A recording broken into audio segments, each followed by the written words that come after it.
Début hier, 25 juin, de la 4e édition des 72 heures d'application des peines des tribunaux des grandes instances Ouaga 1 et Ouaga 2. Une rencontre qui se tient sous le signe du dialogue et de l'action. L'édition porte aussi la réflexion sur donc la thématique des enjeux liés à la mise en œuvre des travaux d'intérêt général. Au programme des panels et des activités en direction des personnes détenues. Sielassina Ouattara, Maria Matamboura.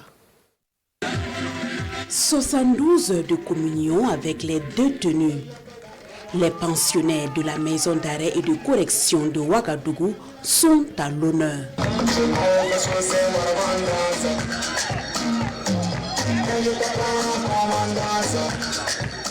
L'événement porté par la commission d'application des peines des tribunaux de grande instance Ouaga 1 et 2 se tient pour la 4e fois consécutive. Une mutualisation des actions et des efforts des deux juridictions pour améliorer les conditions de détention des prisonniers et leur réinsertion sociale. Les CAP Ouaga 1 et Ouaga 2 ont toujours œuvré à donner un visage plus humain à la détention.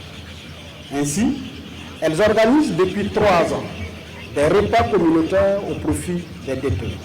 Elles contribuent à l'entretien des lieux de détention par la désinfection des bâtiments et le curage des fosses septiques.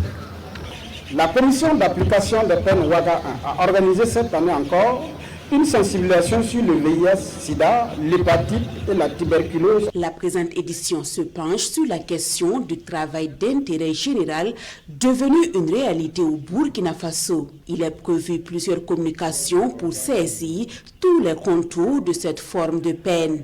Le premier sous-thème, travail d'intérêt général et développement communautaire, quelle contribution de la personne détenue. Deuxième sous-thème, contribution du travail d'intérêt général à la réinsertion sociale du détenu. Troisième sous-thème, fonctionnement de la CAP, enjeux, défis et perspectives. En plus de contribuer à la réinsertion sociale, il est un outil efficace de développement au plan socio-économique.